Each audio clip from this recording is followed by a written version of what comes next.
Welcome to Take the Long View with Matt Hall. This award-winning podcast reframes the way you think about your money, emotion, and time. The goal? Helping you put the odds of long-term success on your side. Good day, Longview listener. Welcome to this short and sweet episode. After 38 episodes, we're going to take a little break. We will come back to you with more episodes aimed, of course, at a long view, but maybe with a dedicated theme. Our team is working on what the next batch of episodes will look like and how we can make them valuable to our loyal audience. If you happen to have ideas for us regarding guests, themes, or anything else, please email me at matt@hillinvestmentgroup.com. While we are on our podcast break, I invite you to stay current with us via Instagram. You can find us at Hill Investment Group or the podcast, I think, at Take the Long View. Our monthly email, which you can join by going to hillinvestmentgroup.com. Or, of course, you can always take time during the break to read or reread my book, Odds On. But before we leave you, I want to give you a couple of stories. So before we say, see you next season, let me leave you with a message that is central to what this podcast is really all about. And what I'm about to tell you is going to sound obvious, but bear with me because it is true. Ready? Here it is. We get to decide what we focus on. Hold on, let me repeat that in case you missed it. We get to decide what we focus on. And when it comes to investing and money, that means you have a choice. You can focus on days, decades, or beyond. If you choose to focus on days, you're signing up to make yourself miserable, and for no good reason. There's actually no benefit to this perspective. I can handle, and I'm sure you can handle, pain that leads to gain, but this is just pain that leads to your mind being whipsawed by the noise. On the other hand, when it comes to investing in money, we actually get rewarded for ignoring the daily gyrations. As the great Warren Buffett said, benign neglect bordering on sloth remains the hallmark of our investment process. Remember, you actually have a choice and are in control. Days or decades or beyond. What's it going to be? And as you contemplate your answer, I have one more statement for your consideration. My team at Hill Investment Group found the perfect quote from a German poet named Rilke. In Letters to a Young Poet, here's what he says. In this, there is no measuring with time. A year doesn't matter, and 10 years are nothing. Being an artist, or I would say investor, means not numbering and counting, but ripening like a tree, which doesn't force its sap and stands confidently in the storms of spring, not afraid that afterward summer may not come. It does come, but it comes only to those who are patient, who are there as if eternity lay before them. So unconcernedly silent and vast. I learn it every day of my life. I learn it with pain I am grateful for. Patience is everything. So when he says 10 years are nothing, in my work, I use this exact phrase. We say that 10 years are nothing, and we mean that even 10 years worth of data can be noise. And if you look at the last 10 years of stock market data alone, you'll see precisely what we mean.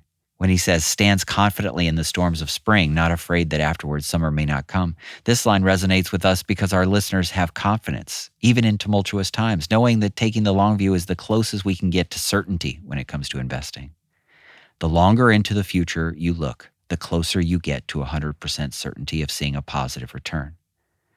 Summer comes only to those who are patient, who are there as if eternity lay before them. I believe the long view is actually longer than your lifetime because you can plan for the legacy you will leave. So that line really connects with me. Conscious choices will be felt by those who aren't even born yet, if that's what you want. Patience is everything. Well, you know this podcast agrees with that line. The long view, hopefully, is longer than your own lifetime. If you want it to be, it's your call. Okay, if you happen to be craving a little bit more, I thought, you know what? I want to give you my favorite all-time story reinforcing patience and a long view as the great advantage. It is the great advantage, the great equalizer. Listen, not to me, but to my past guest, Morgan Housel, and the interview I did in November of 2020. You don't have to go anywhere. It's going to come here in just a second. We're going to fetch it for you.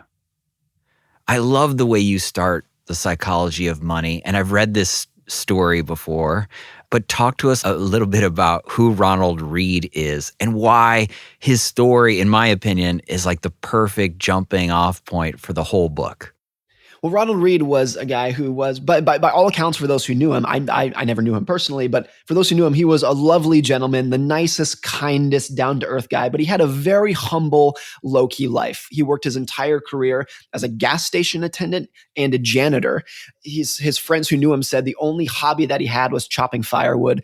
He was the first person in his family to graduate from high school, and he only did that because he was walking something like 5 or 10 miles each way to the high school to get there. Just like the lowest, humblest upbringing and life that you can imagine. And when Ronald Read died, his friends who knew him were shocked to learn that he left, I think, $7 million to charity. And everyone said, where did Ronald Read, this janitor, this gas station attendant, get all this money? And they started looking through his paperwork and they realized that there was really no secret to it. There was no inheritance. There was no lottery winnings. There was nothing like that.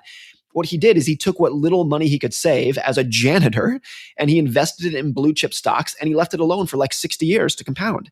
And that was it. That was his entire story that let him donate millions of dollars to his local library and some local schools and local hospitals. That was the end of his story. And to me, it's so important. You know, like that story, just as you mentioned, you had heard it before. It was pretty big in the news when it came out many years ago.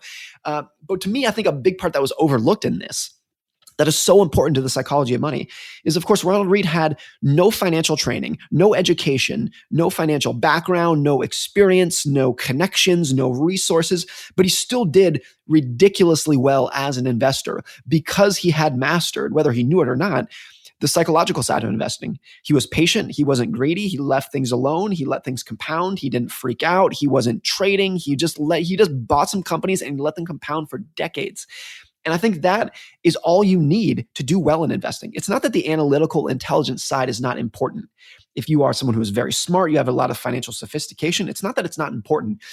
But if you mix a lot of technical sophistication with bad behavior, the bad behavior is going to win out. Always, every time. You can be the best stock picker in the world, but if you panic in March of 2020, none of it matters. It's all extinguished. It's all neutralized. On the flip side, if you are Ronald Read and you have no financial sophistication, no knowledge, no experience or training, but you do have good behavior, the good behavior still wins out in that point, and you can do very well over time, which is just this observation that the psychological part of money, of finance, of investing is more important than the analytical side that we spend so much time thinking about and being taught about. Like most of finance is taught as a math-based field where it's formulas and data and charts. And it's not that that doesn't matter, but if you mix that without the right behavior, then none of it matters. It's all gone. Mm-hmm. So it's just this observation that of how important the psychology side of money of investing is. And I've often viewed through my years of writing about this, I came to realize that investing is not the study of finance. It's the study of how people behave with money. And those behaviors are really all that matters. Like people's relationship with greed and fear, people's ability to take a long-term mindset, like who you trust and how gullible you are. None of those things are typically found in a finance textbook per se or an economics textbook, but they make all the difference in the world to investing outcomes. Yeah. Well said. That's one of the things that's so powerful about the book is you shine a light, I think, on the things that matter and that are often ignored or undervalued. The opposite of Ronald Read is Richard Fuscone? Yep, that's right. Tell us just a bit about his story. Well, Richard had almost the exact opposite upbringing of Ronald Read. He was born to a wealthy family. He went to Harvard. He got his MBA from University of Chicago. He went to work on Wall Street and literally became one of the most important, powerful men in global finance. He was a vice chairman of Merrill Lynch, running one of their largest divisions. He retired in his early 40s to pursue charitable activities. That was how successful he was in his career. And, just from the outside, just about as successful and wealthy a person as you can imagine. He owns several huge mansions, multiple 10,000 square foot mansions with elevators and whatnot, just kind of the epitome of financial success and wealth. And not long after Ronald Read died, Richard filed for personal bankruptcy. He told the bankruptcy judge that he had no income left, that the financial crisis had completely wiped him out. There was one story that I read there where he said that he had been wiped out to such a degree that his only ability to buy food for his family was selling the furniture out of his house. And I think this is actually, I have no ill will against Richard. I'm sure he was a very smart guy, but to me, it's just fascinating because it's almost the polar opposite of Ronald Read, that Richard had all of the education, all of the experience, all the sophistication, the connections, the assets, the resources. He had all of that. But from the outside, apparently he did not have the psychological side. It seems like from the outside, he was greedy. He got in way over his head with debt that he was not able to service over time. And so that's the opposite of Ronald Read. And again, if you mix all that sophistication that Richard had, with bad behavior, the behavior wins out. So, and I also don't think there's any other field where Ronald and Richard's stories can coexist. Like there's no other field where someone with the best education, the best training, the best experience, the best background can massively underperform someone who has no training and experience and background.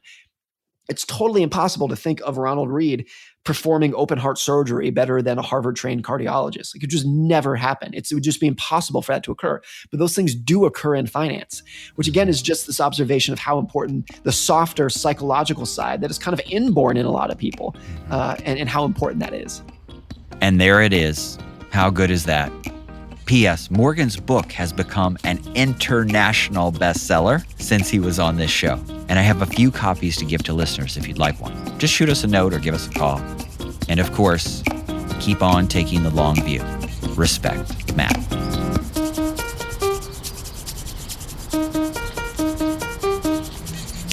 How long can you go without looking at the value of your investments? Please note, the information shared in this podcast is not intended as advice. The intent is to share meaningful experiences. I am likely not your advisor, nor wealth manager, nor financial planner, and my opinions are my own and not necessarily shared by Hill Investment Group. Investing involves risk. Consult a professional before implementing an investment strategy. Thank you.